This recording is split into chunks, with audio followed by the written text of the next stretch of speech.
ঢাকাই ছবির আলোচিত নায়ক শাকিব খান তার সিনেমা জীবনে 25 বছর পার করলেন গত 28 মে। 1999 সালের 28 মে তার প্রথম অভিনীত অনন্ত ভালোবাসা ছবিটি মুক্তি পায়।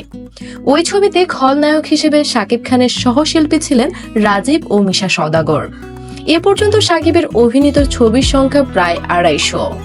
শাকিবের সঙ্গে খলনায়ক হিসেবে বেশিরভাগ ছবিরই সহশিল্পী ছিলেন মিশা সওদাগর। শাকিবের সঙ্গে মিশার অভিনীত ছবির সংখ্যা 200-র কাছাকাছি। শাকিব খানের সাম্প্রতিক সিনেমা তুফানেও সহশিল্পী আছেন মিশা সওদাগর। চলচ্চিত্রের নায়ক হিসেবে শাকিব খানের সফলতার 25 বছরের অর্জন সামনে রেখে তার সঙ্গে কাজের অভিজ্ঞতা তুলে ধরে মিশা সওদাগর তার ফেসবুক ভেরিফাইড আইডিতে একটি স্ট্যাটাস দিয়েছেন। সেখানে একাংশে তিনি লিখেছেন, তোমার জীবনের প্রথম থেকে আজ পর্যন্ত শেষ শুটিং করা সিনেমার সঙ্গে আমি জড়িত। আমার 3 যুগের অভিজ্ঞতা থেকে আমি বলতে চাই, সাকসেসের জন্য সবাই কঠোর পরিশ্রম করে, কিন্তু সাকসেস পাওয়ার পর তোমার মতো তুফানি পরিশ্রম করতে আমি কাউকে দেখিনি। এই সফলতাকে আরো এগিয়ে নিতে আগাম শুভেচ্ছা জানিয়ে আরেক অংশে মিশা লিখেছেন, 25 পেরিয়ে 26-এর সফল অগ্রিম শুভেচ্ছা। সুস্থ থাকো, চলচ্চিত্রকে এমন করেই ভালোবাসো। এ ব্যাপারে মিশা সওদাগর আরো বলেন, 25 বছর ধরে চলচ্চিত্রের শাকিব খানের পথ চলা যে খুব সহজ ছিল তাও নয়। আমার 3 যুগের ক্যারিয়ারে সাকিবের সহশিল্পী হিসেবে আমি বেশি ছবিতে কাজ করেছি।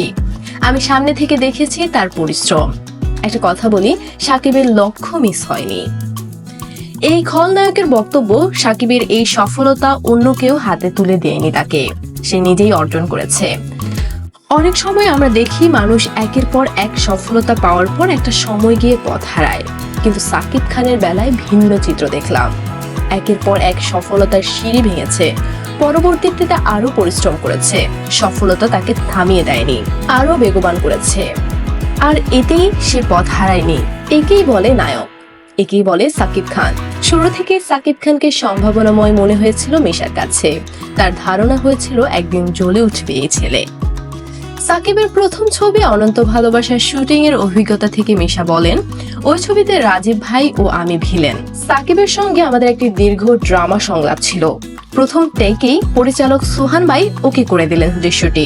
সোহান ভাই তো শুটিং এর সময় খুবই খুঁতখুঁতে, ফাঁকি দেওয়ার কথা কখনো মাথায় নিয়ে আসা যায় না।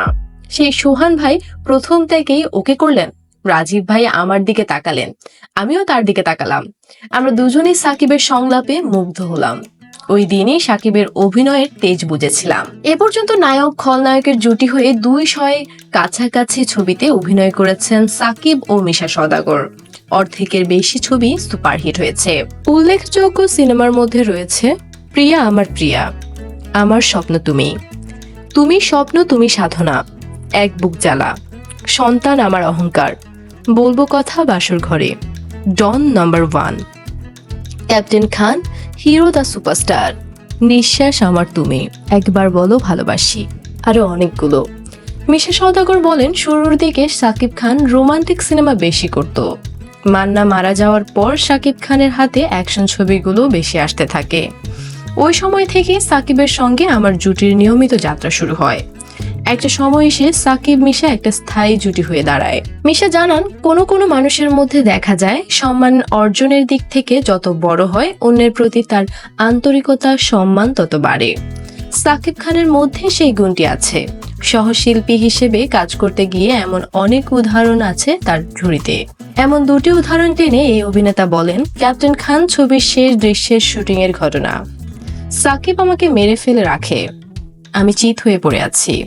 ওপর থেকে ড্রোন শট ধরবে আমাকে। অনেক রোদ তখন, আমার মুখের উপর সূর্য, তাপ লাগছিল। সাকিব এটি খেয়াল করে চিৎকার দিয়ে ইউনিটের ছেলেদেরকে বলছিল, ভাইয়ের মুখে রোদ লাগছে, তাড়াতাড়ি ছাতা ধরো, যাও যাও। ইউনিটের অন্য কারোর কিন্তু বিষয়টি খেয়াল ছিল না। এই হলো সাকিব খান। অতি সম্প্রতি আরেকটি ঘটনার কথা স্মরণ করে এই অভিনেতা আরো বলেন, কিছুদিন আগে তুফান ছবির শুটিং এ ভারতে গিয়েছিলাম। তাজ হোটেলে উঠেছিলাম। আগে থেকেই ওই হোটেলে সাকিব খান সহ ছবির প্রযোজক পরিচালক ছিলেন। আমি ঢুকতেই দেখি 3 জন 3 চেয়ার নিয়ে বসে আছেন। আমার যাওয়া দেখেই ভাই ভাই সম্বোধন করে সাকিব দাঁড়িয়ে গেল। আমাকে বসার জন্য যতক্ষণ অন্য চেয়ার না আসলো ততক্ষণ দাঁড়িয়েই থাকলো সাকিব। তাকে নিয়ে আর কি বলবো, চলচ্চিত্রে সাকিব খানের 25 বছর পার করার মুখে দাঁড়িয়ে মিশার ভাষ্য, প্রতিনিয়তই সাকিব তার অভিনয়ের যত্ন নিয়ে এগিয়ে গেছে। এই পথে অনেক নায়কই ঝরে গেছেন, কিন্তু সাকিব খান আরো পরিপক্কৃত হয়েছে। এই খলনায়কের বিশ্বাস, যেভাবে তিনি এগিয়ে যাচ্ছেন, একদিন আন্তর্জাতিক পর্যায়েও নিজেকে পাকাপোক্ত করবেন সাকিব খান। সাকিবই পারবেন বাংলা সিনেমাকে আন্তর্জাতিক পরিমণ্ডলে ছড়িয়ে দিতে। দর্শক, ভিডিওটি কেমন লাগলো জানিয়ে দিন কমেন্ট বক্সে। ভালো লাগলে লাইক করুন এবং নিত্য নতুন খবর পেতে আমাদের চ্যানেলটি সাবস্ক্রাইব করে রাখুন। ধন্যবাদ সবাইকে।